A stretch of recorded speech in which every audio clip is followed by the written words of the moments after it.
Salut à tous et bienvenue dans cette critique du film Thor Ragnarok. N'hésitez pas à vous abonner, laisser un com, votre avis sur ce troisième film consacré à ce super-héros et à son marteau. Thor, qui est apparu aussi dans les Avengers, mais là en tout cas c'est le troisième film Thor. J'avais peur que ce soit le film de trop pour ce super-héros qui paraît, sympa, mais on se dit il n'y a pas moyen de faire 10 films avec lui.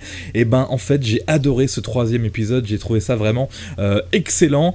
Rien qu'à voir l'affiche d'ailleurs, on sent quand même que le film change un petit peu d'univers pour devenir quelque chose de plus coloré, de plus simple, de plus universel. On quitte un peu le côté super-héros, en mode dieu pour un super-héros plus proche du peuple, pourrait-on dire. Et puis pour avoir revu récemment aussi les Thor 1 et 2 qui ont un petit peu vieilli depuis, surtout le premier, et bien ce troisième épisode, moi j'ai trouvé vraiment excellent. Qu'est-ce qui va se passer dans ce film-là? Et bien on va suivre ce qu'on appelle le Ragnarok, c'est-à-dire une menace de destruction du royaume d'Asgard et donc de tous les royaumes qui sont autour d'Asgard et puis peut-être même de l'univers entier. Et Thor va devoir empêcher ça, mais avec des contraintes assez nombreuses finalement, puisqu'il va, je vous le dis, on le voit sur l'affiche, perdre son marteau pour devenir un super-héros au-delà de son marteau. C'est-à-dire que c'est vrai qu'on se disait peut-être qu'en 2018, un super-héros avec un super marteau, est-ce que c'est encore crédible? Et bien là, c'est bien finalement qu'il parte dans complètement autre chose et il va devoir donc tout faire avec son frère Loki encore dans le film pour éviter tout cela. Ce que j'ai vraiment adoré dans ce film, c'est que j'ai trouvé qu'il y avait un côté Star Wars ou peut-être Star Trek. Moi j'ai plus trouvé que c'était un côté Star Wars, c'est-à-dire qu'à un moment il se passe un événement qui fait que Thor et son frère se perdent un petit peu dans l'univers, et là on va avoir l'exploration d'une planète qui est juste incroyable, qui est d'ailleurs une sorte de dénonciation de la société de consommation, puisque cette planète est aussi une planète qui récupère un peu tous les déchets. C'est pour ça que Thor et son frère Loki arrivent dessus. Et puis on a le chef de cette planète, de ce pays, Jeff Goldblum, qui est dans un rôle très cliché, mais qui fait le show. Je trouve Jeff Goldblum plutôt impressionnant ces dernières années dans les rôles qu'il peut prendre comme ça, et je trouve que c'était assez intéressant. Donc Thor et Loki vont débarquer sur cette planète, et là vraiment ils vont devoir s'y échapper en vaisseau, puisque Thor n'a plus autant de pouvoir qu'avant, et c'est là que je trouve que ça part dans ce côté que j'aimais dans les Star Wars d'avant, quand on passait de planète en planète avec des univers un peu incroyables au niveau des gens qui peuplent ces planètes-là.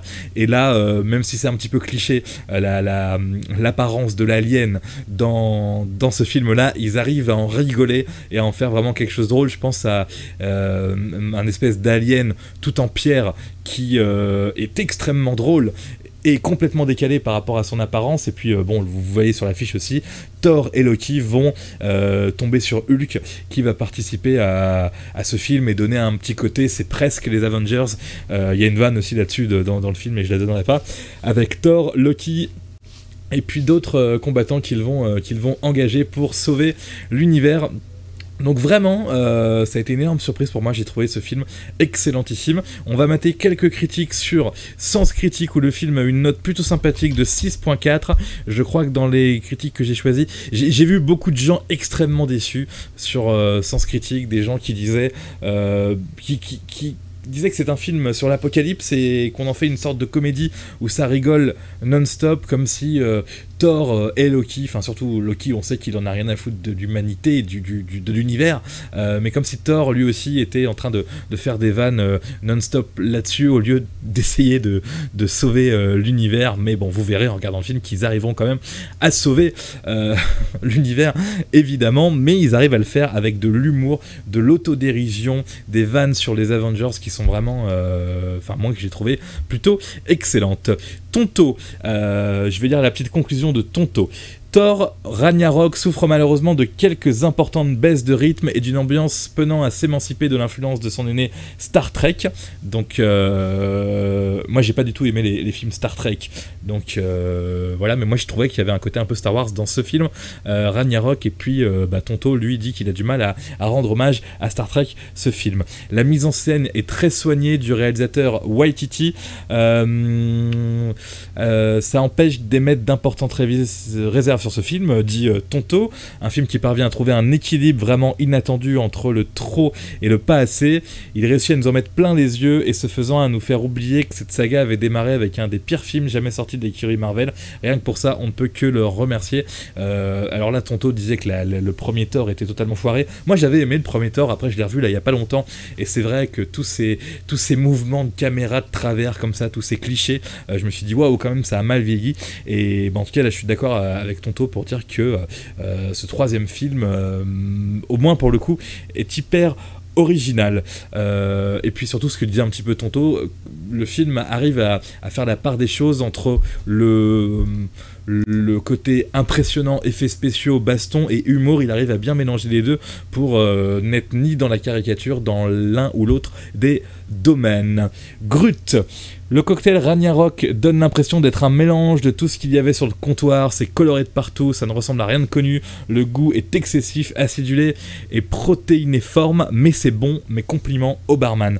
Pour ceux qui n'ont pas connu les années 80-90, les marques de fringues Waikiki semblaient déjà porter les gènes de Thor 3.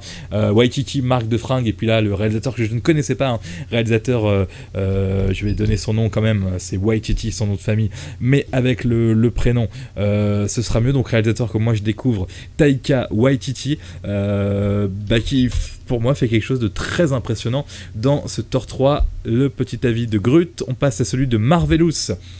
Thor est d'une frustration terrible parce qu'il aborde des thèmes qui auraient pu être sombres et qui auraient dû être sombres. Pour la première fois depuis 4 apparitions dans le MCU, Thor trouve une force et des pouvoirs qui lui sont propres et un souffle de mythologie nordique s'abat réellement. Taika Waititi met son talent au service d'un esthétisme étrange mais saisissante et une musique aux airs des 80s, mais ça ne marche pas, ou peu.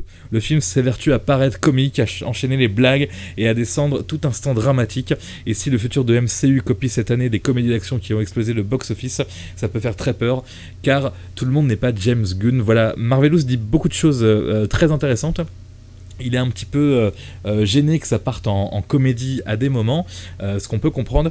Moi, ce que je vais rajouter, c'est que le film est quand même segmenté. On sait à quel moment on va trouver la comédie, et après, comme il parlait de la musique qui est très très belle, sur des images aussi, il y a quelque chose de divin dans ce film-là, puisque Thor et ses potes de Asgard sont des super-héros, théoriquement, enfin c'est pas tous des super-héros, mais sont des dieux, et il y a vraiment, dans les effets spéciaux, quand on voit un petit peu les anciennes comment dire, bagarres avec Odin et la méchante personnage que vous voyez sur l'affiche, quand on voit des archives filmées de ces batailles-là, ça ressemble vraiment à des peintures, comment dire, des peintures qu'on pourrait voir, je sais pas, dans des palais italiens, ce genre de choses. Et là, je trouve que franchement, l'esthétisme est plutôt beau de ce côté-là. Après, certains me diront, bah évidemment, ils ont fait exprès de copier ce qu'on peut voir dans les cathédrales italiennes avec les croisades, ce genre de choses pour illustrer leur truc à eux. C'est fort possible aussi.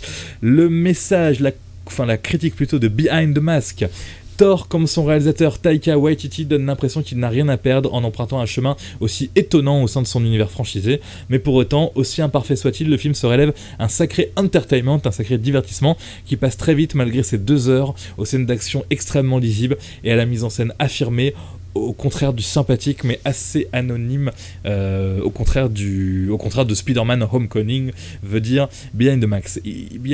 Il se révèle être un divertissement plus qu'honorable, aussi humble que généreux, que la maladresse dans les dosages des genres et des aspects qu'il malaxe ne saurait diminuer, même si les éternels bonnets de nuit et autres docs prescripteurs vous diront à coup sûr le contraire, qu'il reste chez eux pour une fois.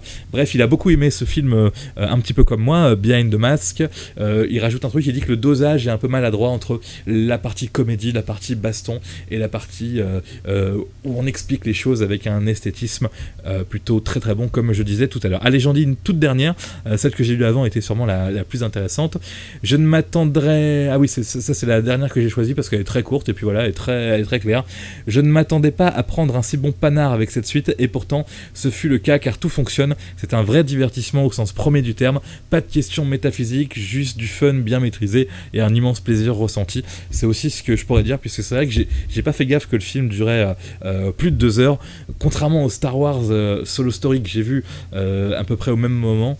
Je me suis vraiment éclaté avec ce film Thor. Donc merci Thor, merci comment il s'appelle, il faut que je retrouve son nom, Taika Waititi, merci Loki, merci le personnage que vous voyez à droite qui est assez excellente, je dois le dire, je sais pas ce qu'ils en feront, s'il y aura une suite ou s'il y aura quelque chose. Et puis on cite quand même Kate Blanchett et Mark Ruffalo qui sont aussi dans ce film là, et puis Jeff Goldblum, plutôt excellent. Merci à tous d'avoir suivi cette critique de Thor Ragnarok. N'hésitez pas à me donner votre avis sur ce film là. Si j'ai dit une connerie, bien sûr, comme d'habitude, vous corrigez, parce que je ne suis pas à la première connerie, vous le savez. Et encore une fois, merci Thor pour ce film vraiment divertissant, drôle, et puis voilà, c'est Thor quoi, c'est-à-dire c'est pas Deadpool, mais maintenant il se permet un peu tout ce qu'il veut dans ses films, et moi je valide totalement. Au revoir.